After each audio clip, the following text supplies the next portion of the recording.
the differences between New England and the southern colonies before we start today with the middle colonies? Usually on the AP test, if you get this question, they'll have you compare and contrast two sections.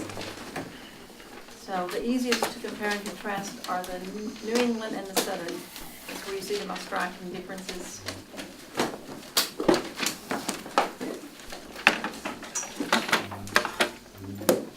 Okay, let's see.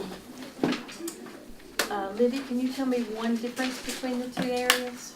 In the north, there was free public education, and in the south, they did public education. Yes. And the geography contributes to that. How would the geography contribute to the lack of southern schools? More rural. It's rural. The families are scattered apart. The children would have to walk miles to get to a school. It was dangerous because of Indian attack, and they didn't have enough people to tax to support a school. The population was sparse. Okay, so it's geographical reasons that contributed to the lack of education in the South. All right, what else was different about New England and the South, Ryan? Their ideas on how important church was. Yes, and tell me about New England.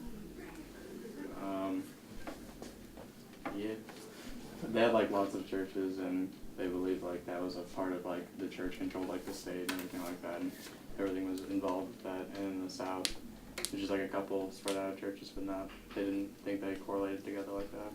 Okay, and in New England, what was the dominant church? A congregation. Congregationalist, which means Puritan, right? Okay.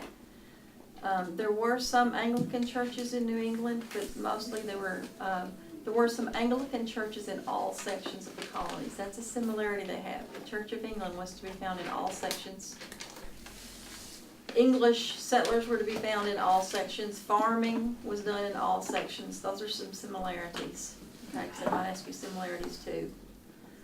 All right. Every section had a state-supported church. Okay. Every section had a state-supported church at the beginning. Eventually this collapses. The southern state-supported church is the Church of England. What does it mean when I say a state-supported church? People are taxed. People are taxed to support it. You don't have a choice of how much money you're giving to it. The government taxes you. That's going to separate after the early colonial period, but at the beginning, they do have state-supported churches. All right, what's another difference?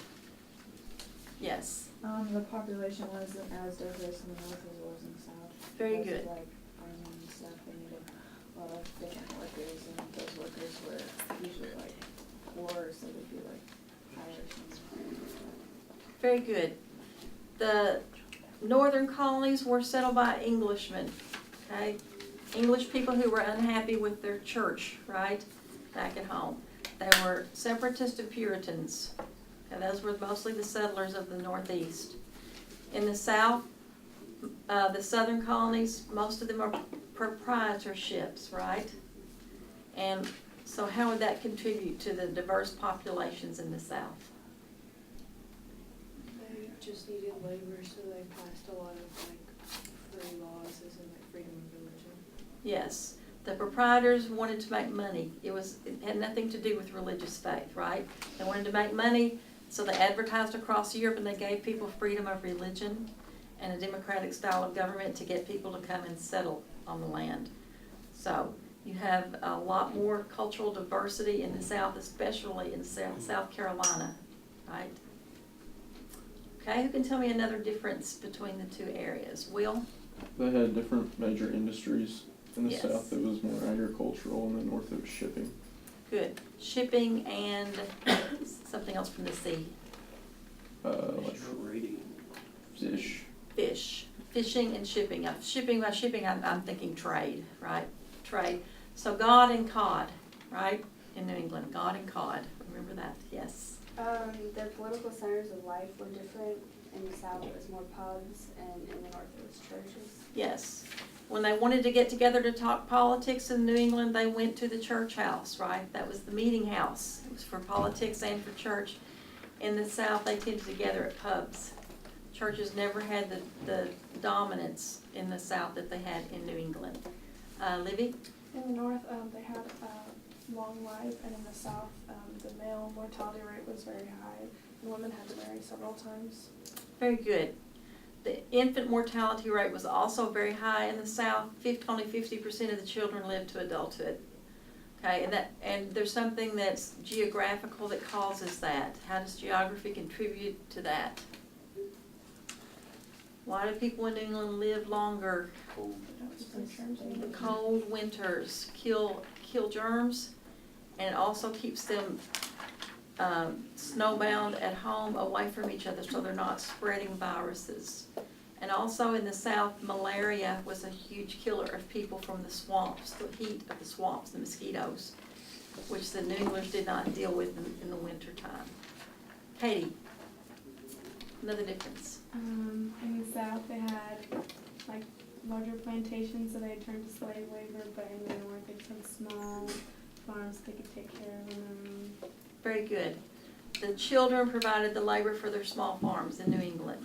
Okay, their progeny lived to be adults, and so they were the labor force. In the South, they started importing slaves, right? And who first brought slaves into Jamestown, Virginia? The Dutch. The Dutch and the Portuguese were the biggest slave traders, okay? And they first started selling slaves to the Spanish colonies before they started selling them to the English colonies. All right, let's see, is there anything that we have forgotten? You guys did a really good job with that. I hope you get that question. Let's see. Let's review a little bit about Indian relations in the Northeast and in the South. We didn't really talk about that too much in comparison, but let's do that now. In the Northeast, which tribes are the New Englanders dealing with?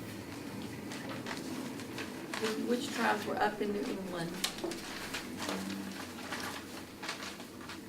Yes. What?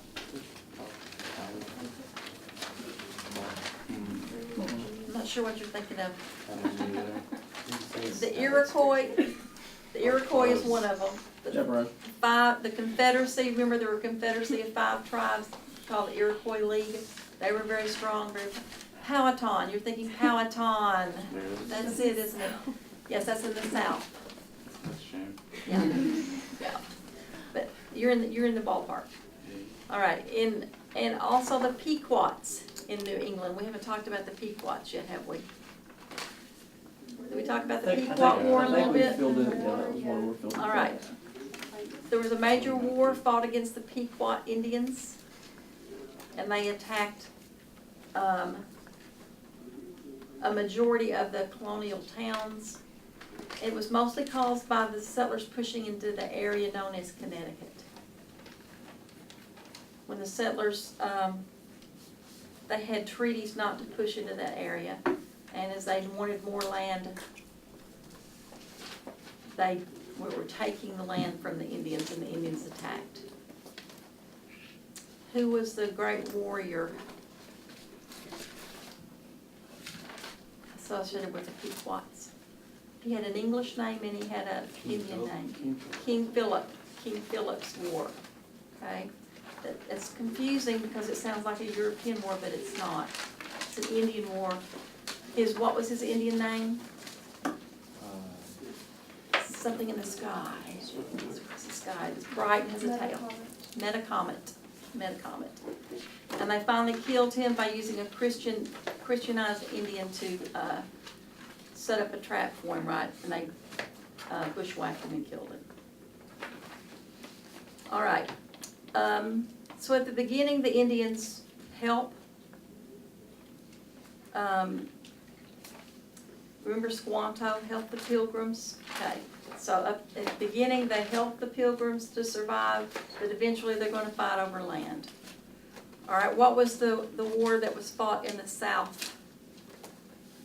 I thought you raised your hand. Don't move, you get called on. Bacon's Rebellion. Bacon's Rebellion. what caused Bacon's rebellion? Is that the tobacco? Yeah, so wanted more land. Bacon was the leader of the rebellion, and he was angry. He had been an indentured servant, and he wanted land, and all the land was gone around Jamestown. And so he began to, other people, indentured servants as well, began to take Indian lands out on the periphery of the colonial lands. And so the Indians finally attacked. And Bacon, why does he become very angry with the governor, Governor Berkeley? Yes. He would not defend, he would not go to war against the Indians because he said you shouldn't be settling on their land.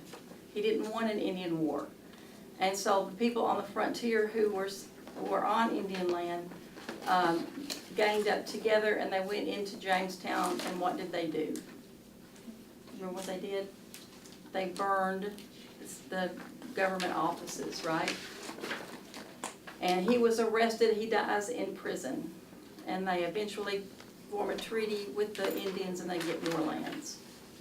So, and this really ended up in a weird way helping the colony, because when they rebuilt, they moved further inland and they got out of the swamps and the malaria wasn't nearly as severe. So the House of Burgesses was built, and it's still there today. You can go to it and see it in Jamestown. Okay. In the south, you also had the Tuscaroras, and they were the Indian tribes who would, they would steal other Indians and sell them into slavery. You had a slave trade of Indians going on in the south.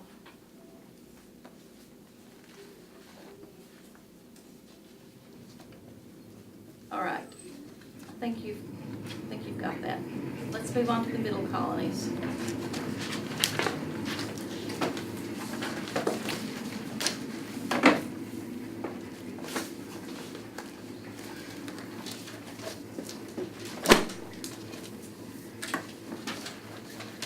The middle colonies are all proprietorships. All of them are.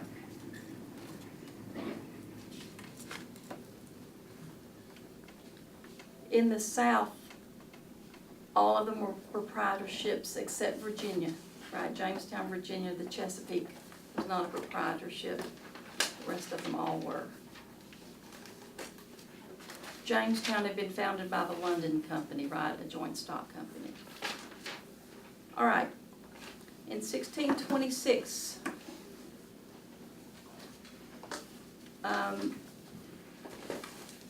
the American government takes over the colony of New York. New York.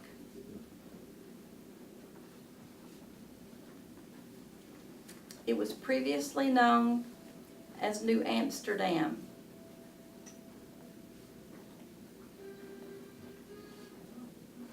It had been settled by the Dutch.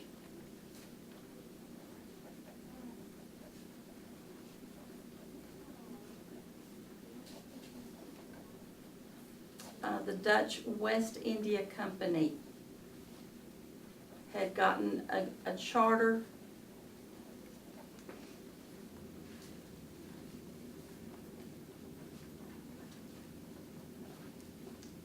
which conflicted with the charter that James I had granted.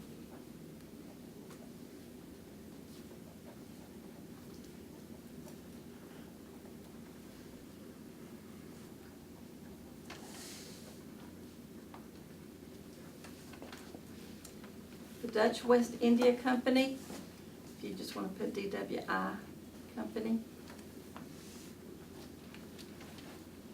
gave huge tracts, TRACTS,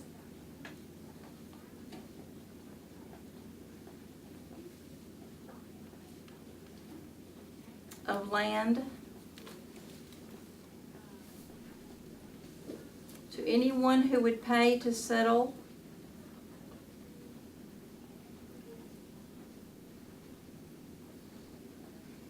$50 tenant farmers for 4 years.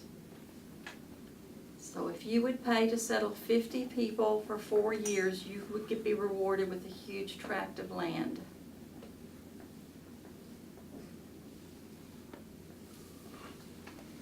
And they call these landowners patroons, P-A-T-R-O-O-N. How do you spell that? P-A-T-R-O-O-N. And the land they owned was called a patroonship.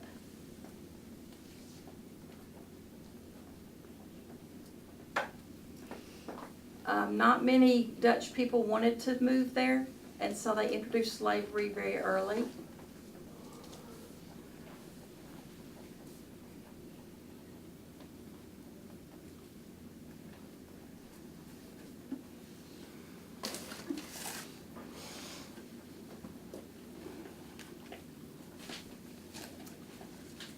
The patroons advertised all across Europe, so a diversity of populations poured in.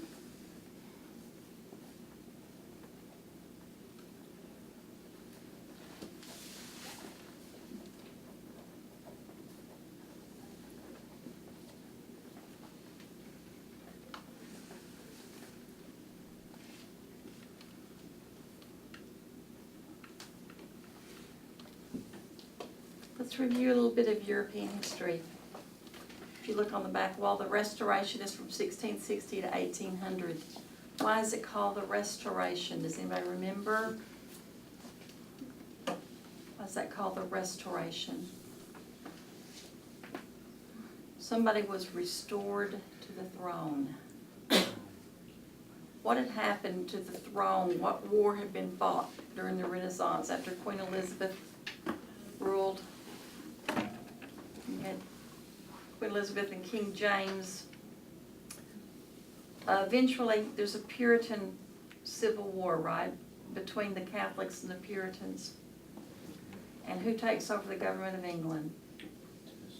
Oliver Cromwell. Okay, Oliver Cromwell takes over. And so when he rules, he's a Puritan. So how do you think that's going to affect Puritan migration to the New World? The Puritan is on the throne in England.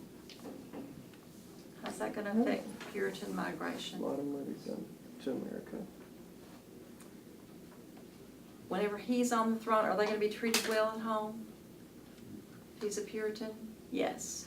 So what's it going to do to migration? Migration's going to go way down while he's on the throne because they've been treated badly under the other kings, okay, the other monarchs. And so Oliver Cromwell is a Puritan. He comes to the throne from civil wars.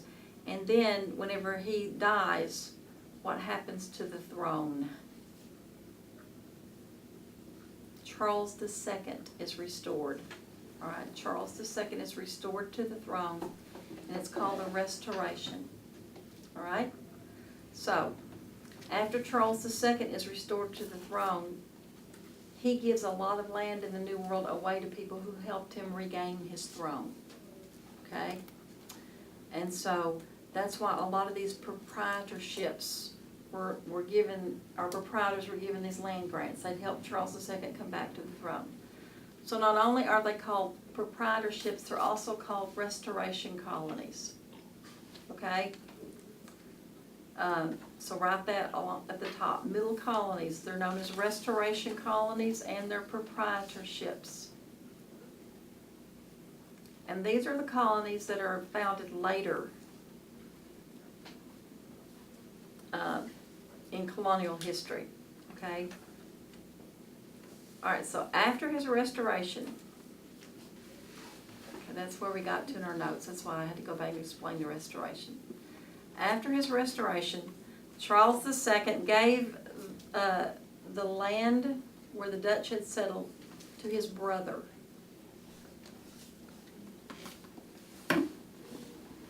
Who is the Duke of York. Charles II gave the land where the Dutch had settled to his brother, the Duke of York.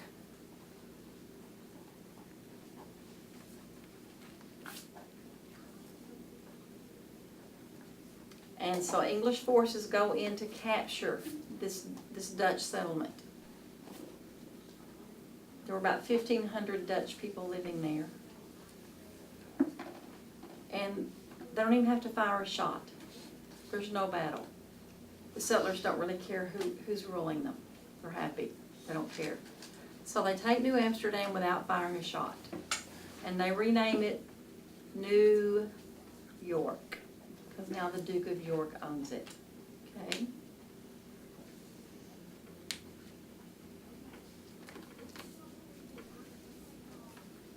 Lots of Curry come to the office, lots of Curry. Because of these early patroonships, there are a lot of really, really rich New Yorkers who had vast land holdings in that area, and they kept it for years and years and years, and built up tremendous wealth. So these patroons flourished and their families remained wealthy after that. All right, so New Amsterdam becomes New York, and he let them keep their language and their churches. So, all right, in 1664, New Jersey is founded. New Jersey.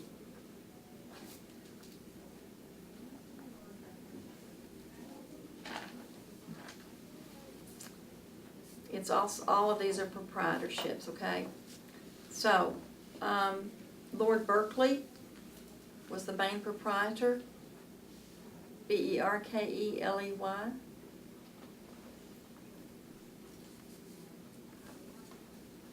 And they promised freedom of religion, a democratic government, and trial by jury.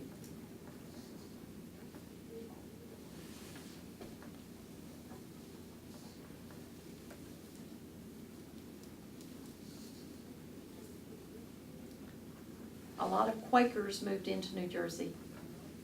What do you know about the Quakers?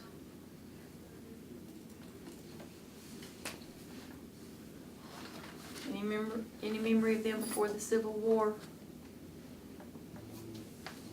Were they one of the groups that after the I don't remember what it's called, where the big religion, a lot of Christian religion like boomed. The Great Awakening. The Great Awakening, yes. They boomed.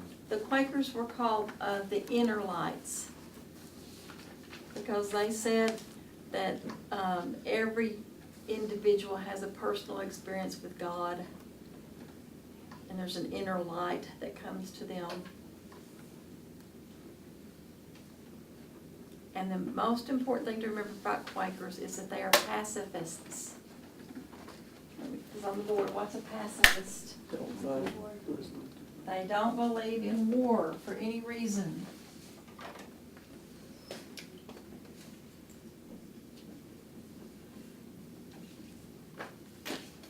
Okay? And you have pacifists throughout U.S. history, right all the way up to the Vietnam War. Remember I talked to you about Joan Baez? She was a pacifist, her family was Quaker. The Quakers are very famous too because they believed in treating the Indians well. They treated them fairly.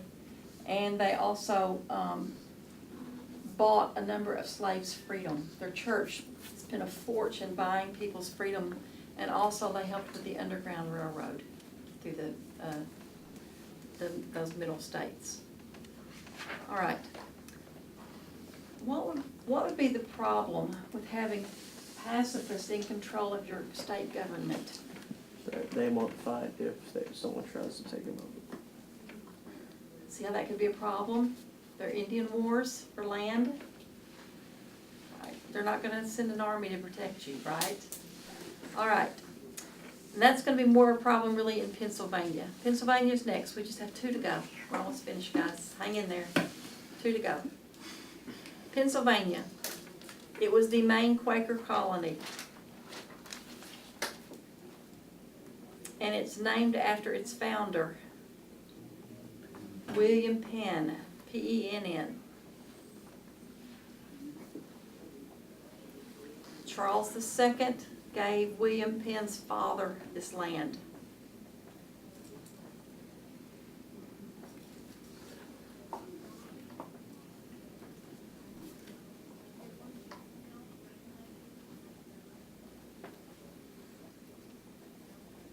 What year was it founded? 1681. It's called the Holy Experiment. and it was set up as a haven for Quakers.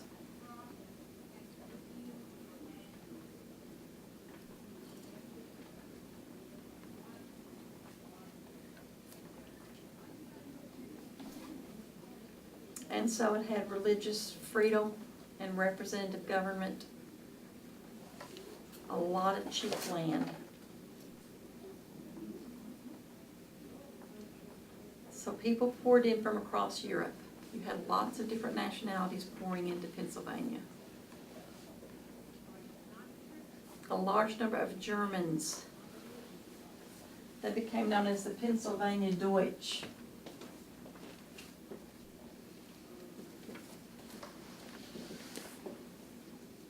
Okay, that means the fatherland in German, the fatherland, Pennsylvania Deutsch. And you have a lot of Amish people that come in from Germany, still in Pennsylvania, they're still there today.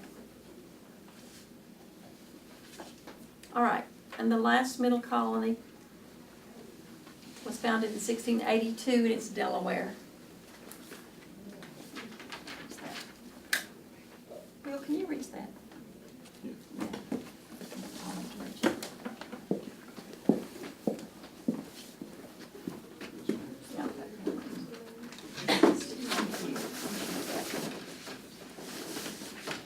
All right, here's Pennsylvania. Do you notice it has no coastline? It's landlocked. And so, William Penn asked the king to help him get access to a coast, and the king granted him Delaware so that they could get access here to the Atlantic Ocean. All right, so Delaware is really just an extension of Pennsylvania.